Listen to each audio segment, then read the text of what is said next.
A younger generation of Latinos are reclaiming a phrase that began as an insult. Yeah, no sabo is supposed to mean I don't know, but it's grammatically incorrect and meant to shame Hispanic Latino people who do not speak Spanish fluently. Julissa Garza is talking to so-called no sabo kids who are refusing to let those words define them.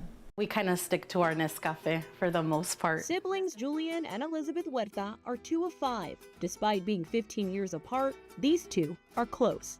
I've been coming more because she lives near. And when they spend time together, they always have a cup of coffee. He waits until I make it because he's used to my mom making it.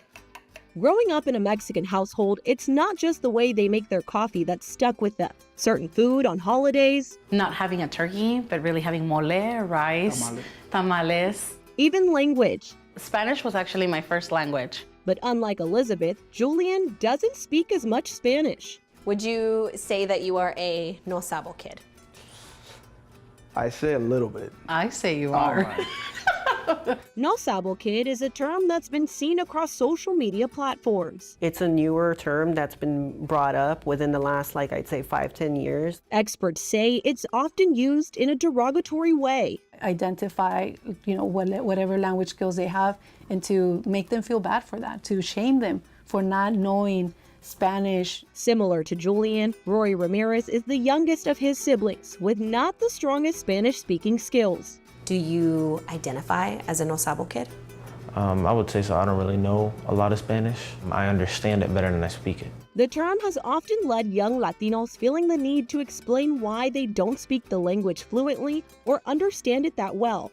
But experts say it isn't uncommon for the language to skip generations. Shaming someone for not knowing Spanish is like shaming their parents for trying to give them a better life because of the fact of, they used to be punished for speaking Spanish. And this isn't the first time Latinos in the United States have been labeled with a word. There have been many terms that have been used in derogatory manners, such as, Chicano. But what makes this one different, those using it are usually Latinos themselves. Sometimes there's certain forms of gatekeeping and I'm better than you type of aspects that we're trying to bring each other down. Experts say there's been a shift in the usage of the term. Those called a no sabo kid now owning it. Confronting, the system and saying, I don't care if I'm a no sabo kid.